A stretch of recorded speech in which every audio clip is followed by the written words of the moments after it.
अस्सलाम वालेकुम वरहमतुल्लाहि वबरकातुह। औज़ु बिल्लाहि मिनश्शैतानिर्रजीम। बिस्मिल्लाहिर रहमानिर रहीम। अल्लाहुम्मा सल्लि अला मुहम्मद व अला आलि मुहम्मद कमा सल्लैता अला इब्राहीम व अला आलि इब्राहीम इन्नका हमीदुम मजीद। मेरे भाइयों, मेरे दोस्तों, मेरी बहनों, मेरी बेटियों, आओ हम दीन सीखें और सिखाएं। आज का ये शैतानी वसवसे का शैतानी दौर है।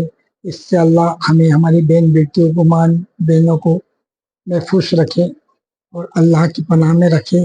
इसके लिए हमें बेदारी लाना पड़ेगी। मेरे भाइयों, मेरे बेटों, मुझे, मेरे बुजुर्गों, कि जब तक हमें और हम अपने घर वालों को दीन की बातें हमें मालूम होगी तो हम अपनी बहन बेटियों को, घर वालों को दीन की बातें बताएंगे, सुनाएंगे। हमें ही नहीं मालूम होगी तो क्या है।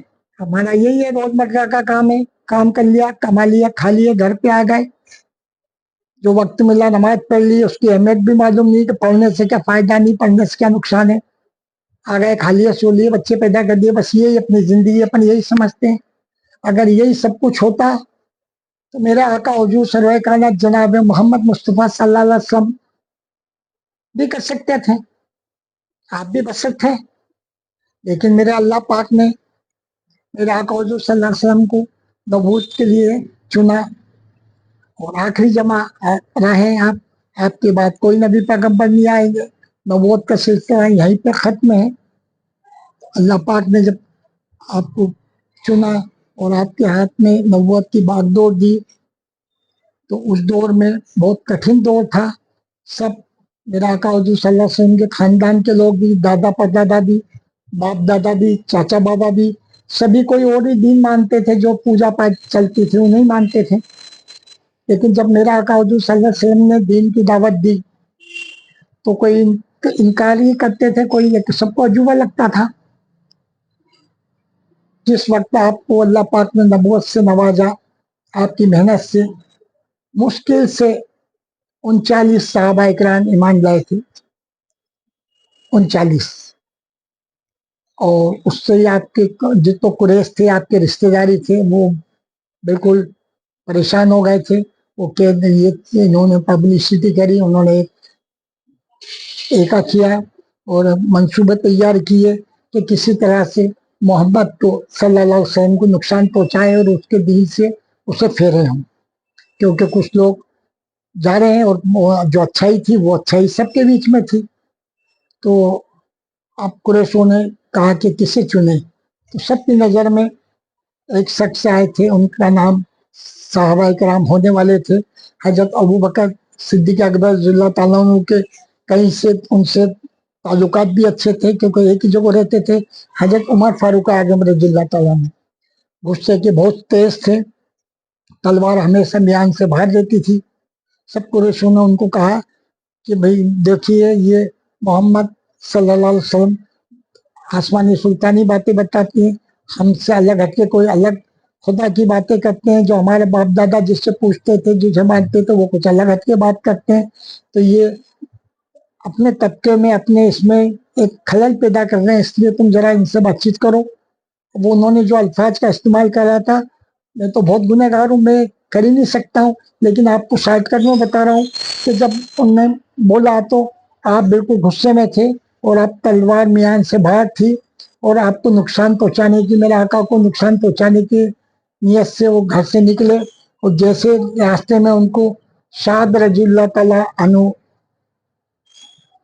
मिले जो ईमान ला चुके थे। कहने लगे, हे उमर, आपका नाम उमर है, कहाँ जा रहे हो? तो कहने लगे, तुम्हारे नबी पैगंबर बहुत आसमानी सुल्तानी बातें बताते हैं, बस उनसे झगड़ा करने जा रहा हूँ।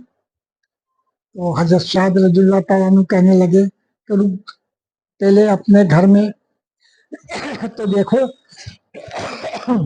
जब उनकी कुछ गुफ्तगू हुई तो शाद रज़ियल्लाहु ताला अन्हु कहने लगे कि जिसके बारे में तुम बात कर रहे हो, आने वाली उम्मत तुम्हें कभी माफ नहीं करेगी। तो हजरत उमर फारूक आजम रज़ियल्लाहु ताला अन्हु कहते हैं कि ठीक है, मैं तुम्हारे नबी से तो बाद में बात करूंगा, मैं तुम्हें ही देखता हूँ। जैसे उनने तलवार का हाथ उठाया, हजरत साद रज़ियल्लाहु ताला अन्हु कहते रुक जाओ। मुझे बाद में मारना, पहले अपने घर में जाके देखो, तुम्हारी बहन और तुम्हारे बहन भाई पहले से ईमान लिया है, पहले उनको रोको। आज मेरे भाइयों, मेरी बहनों, मेरी बेटियों, मेरे बुजुर्गों, आज हर घर में ये घर में ये बातें मिलेगी और हर शख्स के दिल में एक दर्द आएगा। आप अपनी बीवी को नमाज पढ़ने का क्यों नहीं कहते हो? आप अपनी बेटी को नमाज पढ़ने का क्यों नहीं कहते हो? आप अपनी बहन को नमाज पढ़ने का क्यों नहीं कहते हो? आप अपनी वालिदा को नमाज पढ़ने का क्यों नहीं कहते हो? आप अपने वालिद को नमाज पढ़ने का क्यों नहीं कहते हो? ये डर है कि कहीं पलट के ये नहीं कह दें कि पहले तुम तो पढ़ो। ये डर है, इसलिए अपन नहीं तबलीग कर सकते नहीं कहते हैं।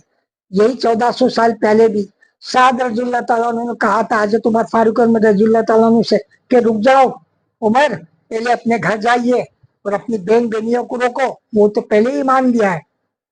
बस ये था कि उन्होंने घोड़ा पलटाया और अपनी बहन के घर पहुंचे और जैसे दरवाजा खटखटाया और अंदर गए और आपकी बहन वही की कॉलर पकड़ी और झंझोड़ने लगे।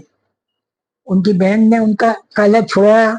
उस टाइम पे इमाम साहब कुछ कुरान शरीफ की आयत सुना रहे थे। अल्लाह को तो दिल पलटना था, क्योंकि कुछ रोज पहले ही अल्लाह के रसूल मेरा आका हुजूर सर्वे कायनात जनाब मोहम्मद मुस्तफ़ा सल्लल्लाहु अलैहि वसल्लम ने अल्लाह से दुआ की थी कि परवरदिगार अबू जहल या उमर को मेरा साथी बना दे, क्योंकि अबू जहल भी बहुत ताकतवर था उस दौर में, वो सब बात मानते थे। हजरत उमर फारूक आजम रज़ियल्लाहु ताला अन्हु भी आप ताकतवर थे, सब बात मानते थे, बहुत गुस्से के तेज थे। अल्लाह ने हजरत उमर फारूक आजम रज़ियल्लाहु ताला अन्हु को चुन लिया। जब अंदर गुस्से और कहने लगे कि वो झूमा झटकी हुई बहन भाइयों में, तो कलर पकड़ ली बहन ने, कहने लगे कमबख्त तू किसको नुकसान पहुंचाने की बात कर रहा है? अल्लाह के रसूल ने जो दीन फैलाने का काम करा तो उसमें रुकावट बन रहा है, अल्लाह तुझे कभी माफ नहीं करेगा। क्योंकि वही आए थे तो उस वक्त भी जैसे उनका अंदर आए थे दरवाजे से, तो मौलवी साहब उनके बहन भाई को कुछ कुरान शरीफ की आयत पढ़ा रहे थे। तो उमर फारूक आजम रज़ियल्लाहु ताला अन्हु कहने लगे कि पढ़ के बताओ मुझे, तुम क्या पढ़ रहे थे, अभी क्या पढ़ रहे थे? तो उनकी बहन ने कहा पहले जाओ गुसल करके आओ, उतारो, तुम अभी काफिर हो, गुसल करो, फिर आके ये अल्लाह के कलाम की जो बात तुम्हें सुनाई जाएगी। अल्लाह पाक को तो बस चुन लिया था मेरे आका का साथी बनाने के लिए। आपने जिस तरह से गुसल करके आए और जैसे कुरान की आयत पढ़ के सुनाई, तो बहन बहनों से कहा कि मुझे नबी करीम सल्लल्लाहु अलैहि वसल्लम के पास ले चलो। आप जब लेके गए तो एक बड़ा सा, अपन कहे कि मकान था, बड़ा सा कहे, अपन आज के अल्फाजों में हाल के दें, उसमें 39 साहबा इकराम मौजूद थे। आपके चाचा हजरत हमजा रज़ियल्लाहु ताला अन्हु भी मौजूद थे। वो भी बहुत गुस्से के तेज थे और ताकतवर थे। सबने कहा कि सरकार उमर आ रहे हैं, आपका नाम उमर था। तो जैसे ही म्यान से तलवार बाहर निकाली हजरत मीर हमजा साहब रज़ियल्लाहु ताला अन्हु ने, तो मेरे आका हुजूर सल्लल्लाहु अलैहि वसल्लम मुस्कुराते हैं, मुस्कुरा के कहते हैं कि नहीं, उन्हें अंदर आने दीजिए। वो अंदर आए, सलाम अर्ज किया और कहने लगे या रसूलुल्लाह सल्लल्लाहु अलैहि वसल्लम मैं आपके हाथ पे बैत करना चाहता हूँ। आप मुस्कुराए, क्योंकि कुछ वक्त पहले ही अल्लाह से दुआ की थी कि अल्लाह पाक या तो उमर को या अबू जहल को, दो में से एक को मेरा साथी बना दे। अल्लाह ने दुआ कबूल करी। जब नमाज का वक्त हुआ तो मटकियों में अजान दी जाती थी, मटकी में अजान दी जा रही थी। तो हजरत उमर फारूक आजम रज़ियल्लाहु ताला अन्हु ने कहा या रसूलुल्लाह सल्लल्लाहु अलैहि वसल्लम हम हक पे हैं? मेरे आका हुजूर सल्लल्लाहु अलैहि वसल्लम ने फरमाया उमर बिल्कुल हम हक पे हैं। तो कहने लगे फिर हम यहाँ मैदान या बंद कमरे में क्यों नमाज पढ़ रहे हैं, क्यों मटकियों में अजान दे रहे हैं, हम बाहर क्यों नहीं नमाज पढ़ रहे हैं, हम काबे शरीफ के वहां बाहर क्यों नहीं नमाज पढ़ रहे हैं? हम मेरे आका हुजूर सल्लल्लाहु अलैहि वसल्लम ने फरमाया कि उमर अभी ये कुछ लोग परेशान पसंद नहीं कर रहे हैं और वो तकलीफ पहुंचाएंगे, इस नजरिए से हम यहाँ अजान दे के नमाज पढ़ रहे हैं। کہ یہ کچھ نہیں ہوگا, یہ کہ گردن کاٹ دوں گا جو تو آپ کے بارے میں خیال بھی کرے گا, تکلیف تو بہت دور کی بات. آپ کو ملا کے 40 ہو گئے تھے. 20 کی جماعت میں میرا آقا حضور صلی اللہ علیہ وسلم نے امامت کی کہ نماز پڑھی. 20 میں حضرت عمر فاروق رضی اللہ تعالیٰ عنہ بالکل پہرے داری کر رہے تھے. پہلی بار بلال رضی اللہ تعالیٰ عنہ کو کہا کہ اذان دیجیے. آپ نے کھلی جگہ پہ پہلی بار اذان دی گئی, نماز ادا ہوئی. پورے سون میں ہڑکم مچ گئی کہ عمر بھی جا کے کافر ہو گئے. وہ تو ان کے الفاظوں میں کافر ہی کہتے ہیں, وہ بھی محمد صلی اللہ علیہ وسلم کے ساتھی بن گئے. اور 20 دوسری ٹکڑی 20 کی رہی تو حضرت میر حمزہ صاحب رضی اللہ تعالیٰ نے امامت کی اور نماز ادا ہوئی. اللہ کے رسول صلی اللہ علیہ وسلم نے حضرت عمر فاروق اعظم رضی اللہ تعالیٰ کا فاروق کا لقب سے نوازا تھا. آپ کا نام عمر تھا, فاروق کا لقب سے نوازا تھا کہ حق اور باطل کی پہچان کرنے والے. تو یہاں پہ یہ سلسلہ جو ہے آپ کا کس طرح سے آپ ایمان لائے حضرت عمر فاروق اعظم رضی اللہ تعالیٰ عنہ, اور کس طرح سے آج ہم بھی اپنے گھر میں دبے دبے سے رہتے ہیں کہ کہیں ہم نے دعوت دے دی نماز کی تو ہماری بیٹی کہے گی, ہماری بہن کہے گی, ہماری ماں کہے گی, ہماری بیوی کہے گی تم تو پڑھو, ہمیں بعد میں کہ نہ وہ حال یہ ڈرے. تو اللہ ہمیں دین کی توفیق عطا فرمائے. السلام علیکم.